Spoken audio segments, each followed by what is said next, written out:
Good morning, third grade. How are you? Are you fine this morning? Yes, I believe you are fine. Now, I'll ask you to take a prayer together. Dear Almighty God, thank you for your blessing until this time. Now we want to start our lesson. Please open our heart and our mind. Bless our teachers and also our parents. Forgive us for our sins. Thank you, God. Amen. Buka bukunya di halaman 88 ya, Nak. Today we are going to learn benda cair. Oke, melihat benda cair lebih dekat. Seperti benda padat, benda cair juga banyak di sekitar kita. Sekitar 70% permukaan bumi tertutup oleh air laut. Nah, tubuh manusia hampir 2/3 bagian merupakan cairan. Air adalah benda cair yang sering ditemui. Nah, sebutkan benda lainnya yang termasuk benda cair. Nah, anak-anak, tahukah kamu bahwasanya tubuh kamu itu dipenuhi oleh cairan sebanyak 2/3 bagian.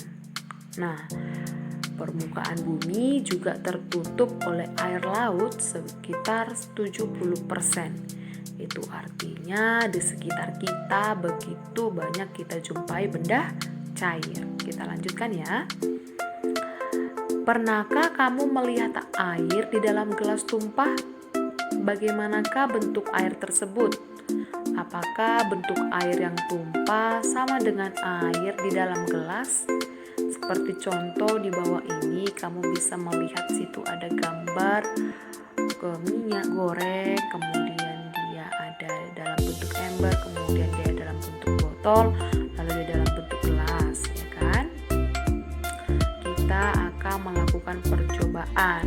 Nah, anak-anak, dapatkah kamu menyebutkan contoh-contoh benda cair yang dapat kamu lihat di sekitarmu? Nah, kita bahas bersama-sama ya. Lakukan kegiatan berikut untuk mengetahui sifat-sifat benda cair.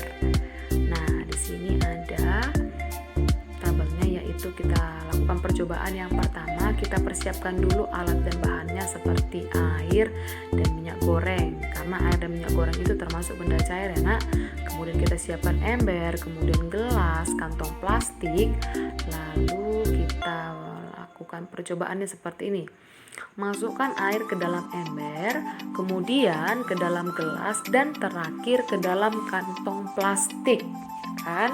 Ke dalam kantong plastik. Kemudian setelah itu langkah yang kedua,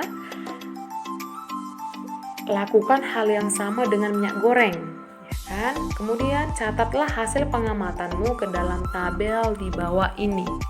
Kita melakukan percobaan dulu untuk memindahkan air maupun minyak goreng ke wadah yang berbeda. Ya, ada wadah yang berbeda seperti wadah yang pertama itu ember, kemudian gelas, kemudian kantong plastik. Nah, kita ingin mengetahui apakah sama dia bentuknya dengan wadah yang berbeda, ya kan? Kita saksikan bersama-sama tabelnya di bawah ini ya. Ini disediakan tabelnya sama anak-anak. Di sini tadi ada nama benda, kemudian ada tabel bentuknya berubah sesuai wadahnya. Ada di sini nama bendanya air, minyak goreng, kemudian kecap, bensin, dan juga madu. Ini dia 5 contoh benda cair yang dapat kamu temukan di dalam rumahmu, ya karena kemudian kita perhatikan di sini. Nah, di sini ada tabel bentuknya berubah sesuai wadahnya. Iya, benar. Kemudian apakah air bentuknya berubah sesuai wadah? Iya, dia akan berubah, Nak. Apabila air di dalam ember, dia akan menyerupai ember bentuknya. Kemudian kalau dia dipindahkan ke gelas akan menyerupai gelas bentuk airnya. Nah, kemudian apalagi air itu dapat digenggamkan, maka kamu buat tanda checklistnya. Nah, di sini minyak goreng bentuknya berubah sesuai wadahnya, benar. Bentuknya tetap walaupun wadahnya berubah, itu salah. Nah, cirinya adalah minyak goreng juga dapat digenggam. Selanjutnya kecap, ya benar, bentuknya berubah sesuai wadahnya, ya kan. Kemudian ini kita buat tanda salah ya, Nak. Lalu kecap itu dapat digenggam, ya. kecap itu dapat digenggam, maka tabir sebelah kanan ini tidak dapat digenggam, kamu buat tanda salah. Selanjutnya kita lihat dulu ke bensin. Bensin itu apabila dipindahkan ke wadah yang berbeda maka bentuknya akan berubah sesuai dengan wadahnya. Nah, selanjutnya bensin itu dapat digenggam. Ya, kamu bisa menggenggam atau memegang bensin karena maka kamu buat tanda checklistnya. Lalu kita ke madu. Madu juga bentuknya berubah sesuai wadahnya. Ya kan, kamu buat tanda checklistnya. Apabila madu kamu tempatkan di botol, maka bentuk madu akan menyerupai botol. Kamu pindahkan madunya ke dalam bentuk gelas, maka akan menyerupai gelas, ya kan? Jadi dia bentuknya berubah sesuai dengan wadahnya. Kemudian madu apakah dapat kamu genggam? Yes, kita dapat memegang ataupun menyentuh dan menggenggam madu. Itu dia tadi percobaan yang dapat kamu lakukan sendiri di dalam rumahmu. Oke, Nak? Kemudian dari sini kita sudah mengetahui, ya kan? Dari sini kita sudah bisa membuat kesimpulan, yaitu benda cair mempunyai sifat yang pertama, bentuknya berubah-ubah sesuai bentuk wadahnya. Kemudian yang kedua, benda cair itu dapat disentuh, dipegang ataupun digenggam. Itu dia sifat benda cair, dapat kamu tuliskan di buku catatanmu. Nah, apa saja ya manfaat benda cair bagi kehidupan manusia? Nah, apakah kamu tahu manfaatnya, Nak? Contohnya tadi manfaat benda cair, bisa kita ambil minyak goreng. Minyak goreng sangat bermanfaat untuk apa, Nak? Ya, ibumu sering menggunakan minyak goreng untuk memasak ataupun menggoreng sesuatu ya, seperti ayam goreng, ikan, dan sebagainya.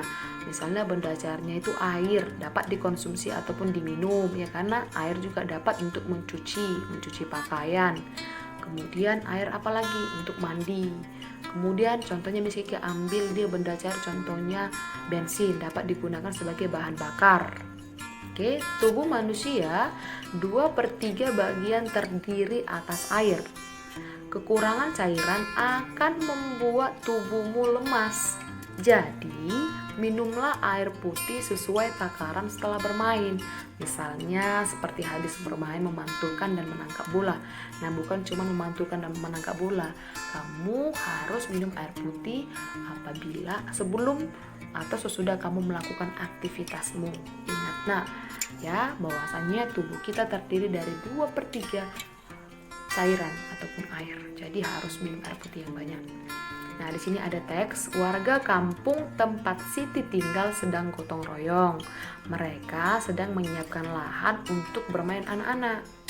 Setiap warga membantu dengan caranya masing-masing. Misalnya, bapak-bapak membantu membersihkan lahan. Ada yang membantu tenaga. Ada yang membantu menyediakan bahan-bahan yang diperlukan, misalnya seperti pasir, semen, cat, dan sebagainya. Ibu-ibu dan anak-anak juga tidak mau kalah. Ibu-ibu menyiapkan minuman dan juga makanan kecil. Anak-anak membantu membawakan makanan dan minuman. Lahan tempat bermain dapat diselesaikan dengan cepat. Anak-anak bergembira karena anak-anak dapat bermain di lapangan. Itu dia contoh teksnya tentang gotong royong. Nah, pertanyaannya, apa yang menyebabkan pekerjaan mereka cepat selesai? Apakah kamu tahu jawabannya? Ya, yang menyebabkan pekerjaan mereka cepat selesai karena mereka melaksanakan gotong royong dan mereka membagi tugas dengan adil. Itu dia jawabannya. Selanjutnya, pekerjaan cepat selesai karena dilaksanakan secara bergotong royong. Gotong royong membuat masyarakat saling bahu-membahu untuk menolong satu sama lain. Gotong royong mengajari setiap orang untuk rela berkorban demi kepentingan bersama.